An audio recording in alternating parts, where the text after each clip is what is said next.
فأصحاب الميمنة ما أصحاب الميمنة وأصحاب المشأمة ما أصحاب المشأمة والسابقون السابقون. الحمد لله حمدا كثيرا. Хвала Аллаху, Господу миров. Я свидетельствую, что нет божества достойного поклонения, кроме Аллаха, и что наш господин Мухаммад – его раб и посланник.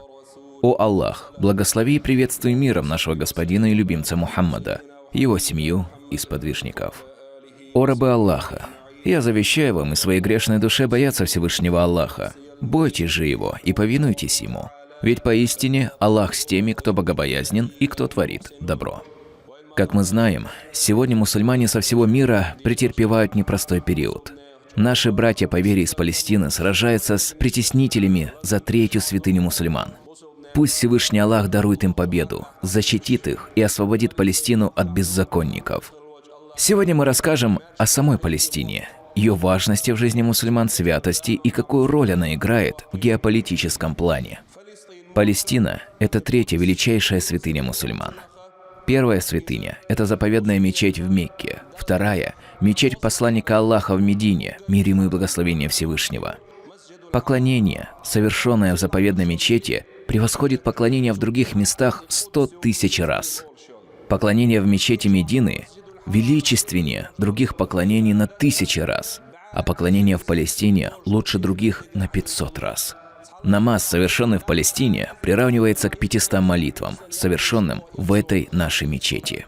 Палестина – это также первая кибла мусульман. Посланник Аллаха, мир ему и благословение Всевышнего, и его сподвижники совершали молитву в направлении мечети Аль-Акса, что находится в Палестине на протяжении 16-17 месяцев.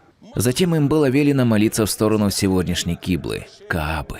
Более того, именно в Палестине, как передается от нашего пророка, да благословит его Аллах и приветствует, будут собраны люди в день страшного суда. Палестина – это то место, где был перенесен посланник Аллаха на животном по имени Бурак. И именно там, в мечети Аль-Акса, он совершил молитву со всеми посланниками и пророками, будучи их имамом, мир им всем. Затем наш пророк был вознесен на 7-е небеса из мечети Аль-Акса, мечети, за которую на данный момент сражаются мусульмане и евреи. Мечеть Аль-Акса – одна из величайших святынь мусульман, вокруг которой похоронены много пророков, сподвижников и приближенных рабов Аллаха. Более того, Аль-Акса – это историческая земля мусульман, несмотря на припирания евреев и их беспочвенные заявления о том, что их это право. Эта мечеть была построена пророком Даудом, мир ему, который, как и все пророки до и после него, был мусульманином, ибо религия всех пророков и посланников одна – единобожие. Разница между ними заключалась лишь в вопросах законодательства и постановлений, с которыми пророки были отправлены к народам в соответствии с их укладом жизни. Последним пророком был Мухаммад, да благословит его Аллах и приветствует, печать всех пророков, посредством которого были отменены все предыдущие законы и постановления. До рождения пророка Исы, мир ему, за 6000 лет арабы, называемые Кананами, прибыли в Палестину и забрали ее в свои руки. Оттуда и пошло это имя – Палестина, которое в арабском языке звучит как Филастиин. А евреи поселились в этой местности после пророка Ибрагима, мир ему, спустя 600 лет. Историки отмечают, что евреи прибыли на эти земли после мусульман только после 4500 лет. Поэтому Палестина – это исключительное право мусульман, это их земля и их родина. Многие знают турецкий фильм «Право на престол», который снят с упором на исторические факты и в котором показана роль султана Абдулхамида. Как отмечали ученые того времени, Абдулхамид являлся одним из приближенных рабов Аллаха. Этот султан был наделен крепкой верой и стойкостью, благодаря чему он не позволил сионистам образовать свое государство в Палестине. В то время против мусульман активно действовали и Британия, страна, которая на протяжении всей своей истории воевала с исламом и его последователями. Когда Британия поняла, что ей не в силах тягаться с мусульманами в честном бою, она решила внести раскол в ряды мусульман и посеять между ними внутренний хаос. Удалось ей это путем того, что она внедрила в мусульманские страны ваххабистскую идеологию. Это исторический факт, в котором нет ни капли сомнения. Эта идеология быстро распространилась среди мусульман, и много невежд стали ее последователями. которые впоследствии начали выходить против своих же братьев-мусульман и объявлять против них священную войну. Удивительно то, что сегодня Америка открыто признает это и никак не брезгает обнародовать данный факт, что она создала течение ваххабитов и натравила их на мусульманские страны. Таким образом, врагам ислама удалось ослабить Османскую империю, которая в свое время представляла собой мусульманскую твердыню и центром ислама. Вы нигде не увидите, как ваххабиты сражаются против евреев. Нет, все их сражения направлены против мусульман, отвергающих их мировоззрение. Ведь последние, в понимании ваххабитов, являются неверующими и вероотступниками, которых нужно убивать прежде любого человека. Покажите хоть одно место, в котором ваххабиты вышли против врагов ислама или же защищали мусульманские земли. Нет такого в истории. С момента основания Саудовской Аравии ваххабиты этой страны убили много мусульман из числа жителей Кувейта, а также мусульман Мекки, родословная которых восходит к посланнику Аллаха, мир ему и благословение Всевышнего.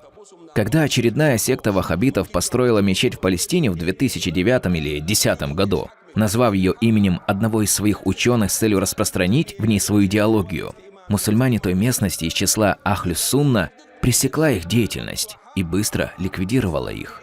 То, что мы рассказываем, это не наши слова, это слова ученых, которые мы переводим и доводим до людей. Как сообщил посланник Аллаха, мир ему и благословение Всевышнего, верующий, которому безразлична судьба своего брата, не относится к пути пророка, мир ему и благословение Всевышнего. Палестина – это третья святыня мусульман, подобно Мекке и Медине, и наша обязанность по отношению к ней и ее жителям – это постоянная мольба за них и моральная поддержка. Опираясь на слова ученых, мы завещаем всем мусульманам нашей республики каждый день прочитывать 450 раз аят, что означает «достаточно нам Аллаха, Он лучший покровитель». Ученые пишут, что данный аят – это меч верующих, которыми они сражают своих врагов. Также желательно 100 раз произнести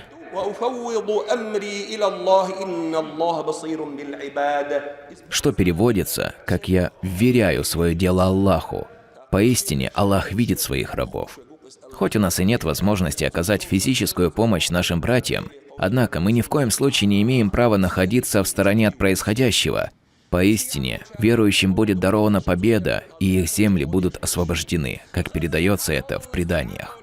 И сегодня от верующих требуется единство и сострадание между собой. Глава нашей республики Рамзан Хаджи Кадыров, да воздаст ему Аллах благом, сделал важное заявление по поводу происходящего в Палестине. Еще с начала объявления военной операции в Украине наш глава призывал мусульман выступить против сатанистов и врагов ислама и отправиться на поле боя. Но многие мусульмане задавались вопросом, почему мы должны ввязываться в войну, которую начали неверующие, а мусульмане не имеют никакого отношения к данной войне. Но что произошло сейчас? Украина выразила свое сочувствие Израилю и начала поддерживать евреев. Своих приятелей, которые прежде помогали украинцам в их войне против ислама. Многие еврейские инструктора и командиры, которые находились в Украине, начали возвращаться в Израиль для того, чтобы сражаться с палестинцами. Вот так появилась истина и показалось настоящее обличие врага. А ведь мы с первых дней рассказывали людям о союзе между евреями Израиля и украинскими нацистами, и что президент Украины имеет еврейские корни. Израиль отключил в секторе Газа электричество и воду, а Америка, в свою очередь, оправдала данное действие, сказав, что Израиль вправе распоряжаться в своем государстве, как пожелает. Мы все знаем, какую большую роль они играют в уничтожении мусульман. Поэтому мы должны быть чуткими и дальнозоркими. Мы побуждаем всех верующих выполнить упомянутое нами завещание и просим Аллаха за наших братьев в Палестине и Украине. Пусть Господь миров дарует им победу ради своего посланника, да благословит его Аллах и приветствует, освободит мусульман от гнета и страданий и вернет наших братьев целыми и невредимыми.